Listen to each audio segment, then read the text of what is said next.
Bonjour tout le monde. Alors cette petite vidéo s'adresse surtout à toutes les personnes qui ont un petit peu mal au cervical.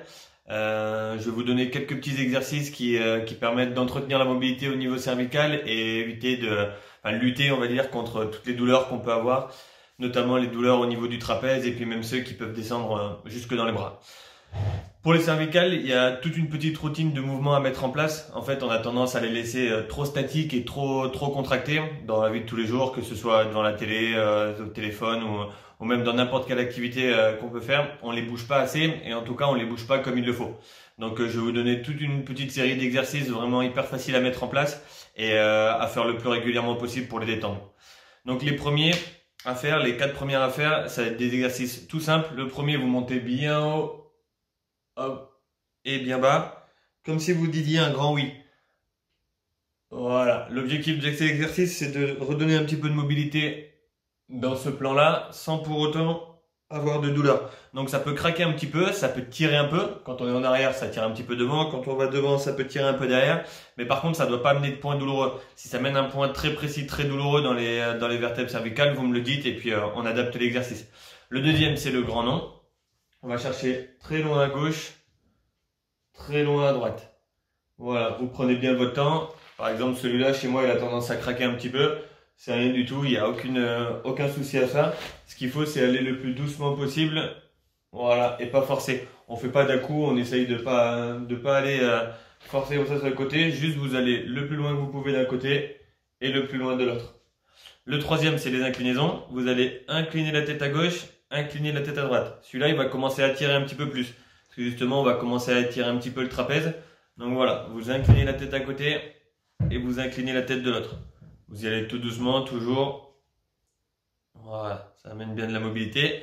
Et le quatrième, des grands mouvements de cercle. Donc là, ça va être un mélange un petit peu de tous les exercices qu'on a fait avant. Une grande flexion, une grande inclinaison. Voilà, dans un sens et dans l'autre. Voilà, vous y allez tout doucement, vous forcez pas.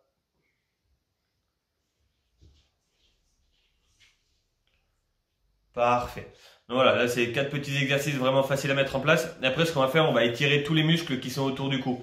Donc le plus gros, c'est le trapèze, celui qui est ici et que vous sentez qui a tendance à très souvent faire mal. Et après, c'est les deux muscles de devant, ce qu'on appelle le SCOM, le sternocléido-occipitomastoïdien et l'escalène, qu'on a besoin d'étirer un petit peu parce que ces muscles-là, ils souffrent pas mal. Et en plus, avec cette posture qu'on a toujours vers l'avant, on a tendance à les tonifier et à l'inverse, à amener des muscles un petit peu plus victimes derrière. Donc on va étirer ces 3 grands muscles-là. Pour le trapèze, vous inclinez la tête au maximum, d'accord? Vous pouvez même venir mettre un peu une surpression et avec le bras, vous allez faire comme si vous voulez aller chercher le sol, aller bien bas. Donc voilà, vous allez sentir que ça tire vraiment très fort et de toute façon, vous le voyez bien ici, musculairement, on sent très vite les muscles tirés. Voilà, on vient ouvrir au maximum la tête et on vient descendre le bras. Vous relâchez bien, vous respirez bien. Pareil que tout à l'heure, pas d'à-coups ni quoi que ce soit, juste on incline la tête, on respire bien. Vous sentez qu'il n'y a pas besoin de forcer pour que ce soit déjà très efficace. Voilà. Ces exercices-là, les répétitions d'avant, il n'y a pas d'obligation particulière. Vous le faites, tant que vous les faites 10, 20 fois, voilà, ça permet de mettre en place. Ces étirements-là, il faut les faire au moins une trentaine de secondes. Donc voilà. Vous essayez de tirer tout doucement, laissez le bras bien bas, voire même accentuer un petit peu en allant chercher bien bas et tirer comme ça. Vous tirez pas trop fort avec la main, juste vous accompagnez la tête. Il y en a même pour certains, vous voyez, chez moi, ça tire déjà suffisamment sans même que je mette une surpression. Là, voilà, moi, c'est déjà efficace pour moi, quoi. Voilà. Ensuite, on va étirer le SCOM. Donc, le SCOM, il faut amener de l'extension, de l'inclinaison. Donc, si vous voulez étirer à droite, extension, inclinaison à gauche et rotation à droite. Donc là, vous allez partir d'un côté, vers l'arrière, pardon, partir d'un côté et regarder de l'autre. Là, vous étirez votre SCOM. Voilà, le bras, il doit bien être relâché, bien être détendu. Et pour l'escalène, c'est l'inverse. Vous allez en extension, en inclinaison et en rotation du même sens. Voilà, donc c'est des exercices à faire une trentaine de secondes au moins. Vous sentez tout de suite de toute façon que ça tire et vous sentez où ça tire. Ça doit vraiment tirer ici au niveau du cou. Si cela, vous ne les sentez pas suffisamment juste en faisant comme ça, vous mettez votre main ici sur le grille costal, quoi, juste en dessous de la clavicule. Vous plaquez bien, vous la faites bien descendre. Et pareil, vous faites l'extension, ça tire déjà plus fort. Vous faites l'inclinaison Et par exemple pour les scalènes, la rotation. Là, ça tire vraiment très très fort et vous avez un petit peu plus de contrôle que si vous êtes comme ça. Ça tire de façon plus précise. Vous descendez la main sous la clavicule et vous amenez le grip costal vers le bas. Extension, inclinaison, je fais la rotation et là c'est mon scom du côté droit qui tire. Donc voilà, à bien faire des deux côtés, c'est très important. Les deux derniers mouvements, je vous en ai déjà sûrement tous parlé, mais c'est le bombé thoracique. Donc venir serrer les omoplates, bomber la poitrine au maximum et relâcher. Celui-là, il n'est pas à maintenir, il est vraiment à répéter le plus souvent possible. Mais même dans la journée, c'est à répéter même 10, 15, 20 séries dans la journée, quoi. Dès que vous avez un petit peu la sensation d'avoir quelques petites douleurs, vous venez tirer les épaules vers l'arrière, on serre les omoplates, on bombe la poitrine et on relâche. C'est un mouvement qui est facile à mettre en place. Vous pouvez le faire debout, vous pouvez le faire assis. Le seul intérêt, c'est pas de le faire vite, c'est de bien aller au maximum de votre amplitude. Ça, c'est le plus important. Et le dernier, rétraction cervicale. On a tendance à tous avoir la tête. Je vais vous le montrer un petit peu. On a tendance à avoir tous la tête un petit peu en avant, en fait, comme ça. Et encore plus quand on utilise les téléphones, les PC, le canapé, etc. On a tendance à se voûter comme ça. Donc déjà, ce qui est important quand on fait exercice, c'est de se tenir bien droit. Et en plus, on va essayer d'amener la tête en arrière. Donc là, en fait, vous allez faire un double menton. C'est pas je regarde en arrière, c'est vraiment je fixe un point loin devant et je rentre le menton. Je fais une rétraction cervicale comme ça. Hop. Et vous relâchez. Vous y allez. Et vous relâchez. Vous faites une sorte de travail de pompage. Vous allez très vite sentir que ça va stimuler les muscles postérieurs. Et ça va tout de suite vous faire du bien. Ça peut même vous faire du bien jusqu'au milieu du dos. Pour les personnes comme moi qui sont assez syphosées, ce qu'on dit arrondies au niveau du haut du dos.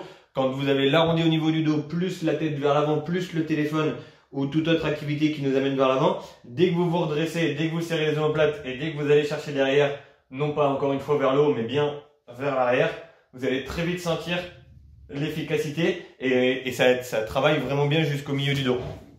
Voilà, je vous le montre de face. On se positionne bien, on est bien assis, bien stable et on vient chercher loin derrière, comme ça. Voilà. Vous voyez que mon regard il bouge pas, je fixe un point devant et je viens juste faire une rétraction au niveau des cervicales. Voilà. Tous ces petits exercices, ils sont à faire le plus souvent possible, le plus régulièrement possible. Typiquement, hein, moi les deux derniers, le bombé thoracique et celui-là, si je le fais pas 20 fois par jour, je le fais pas du tout. Dès que je suis dans le canapé, dès que je suis voilà, 1 heure, 2 heures devant l'ordinateur ou devant le téléphone ou quoi que ce soit, immédiatement je le fais, mais c'est devenu une habitude. Il faut que ça le devienne aussi, parce que quand on a la tête vers l'avant, comme je vous l'ai déjà dit pour beaucoup, dès que vous avez la tête penchée vers l'avant, vous rajoutez des kilos, énormément de pression au niveau des muscles. C'est comme si vous aviez un poids sur le menton. Donc imaginez que vous ayez 10, 15, 20 kilos sur le menton et devoir toujours vous contracter pour les maintenir. Quand vous êtes sur votre téléphone, vous avez exactement ce même poids sur les muscles postérieurs. Donc venir étirer l'avant et étirer le trapèze et en même temps venir solliciter un petit peu la rétraction au niveau des cervicales, ça va vous permettre de vachement détendre ces tensions-là. Et dans une période de confinement comme on est tous en ce moment, vous allez vite vous rendre compte qu'on a tous des mauvaises positions. Alors, on n'est pas à supprimer les mauvaises positions. Moi aussi, des fois, je suis avachi dans le canapé. Moi aussi, je peux être avachi sur ma chaise, etc. Il n'y a pas de mauvaise position en soi. Les mauvaises positions, comme je l'ai déjà dit, c'est celles qui sont prolongées. Si on maintient une position, quelle qu'elle soit bonne physiologiquement ou non, si on la maintient très longtemps, si on la fixe, elle va finir par faire mal. Donc, il n'y a pas de je me tiens mal ou je me tiens bien, mais il y a je bouge. Et le mouvement, c'est vraiment la nécessité pour éviter les douleurs. Et les cervicales, on ne les fait jamais assez bouger. On est très concentré, on a toujours la tête en avant, que ce soit là, par exemple, quand je vous regarde, j'avance la tête, je suis très concentré. Après une genre de vidéo comme ça, rien ne m'empêche de faire quelques petits exercices pour venir désolliciter un petit peu les muscles et voilà, refaire descendre un petit peu la tension et retrouver une meilleure position et surtout amener du mouvement. C'est ce qu'il y a besoin au maximum. Et avec tout ça, on boit toujours de l'eau parce que ça, c'est très important et qu'en plus, ça fait du bien au corps en entier, mais aussi au cervical. Voilà, je vous dis à bientôt. Ciao!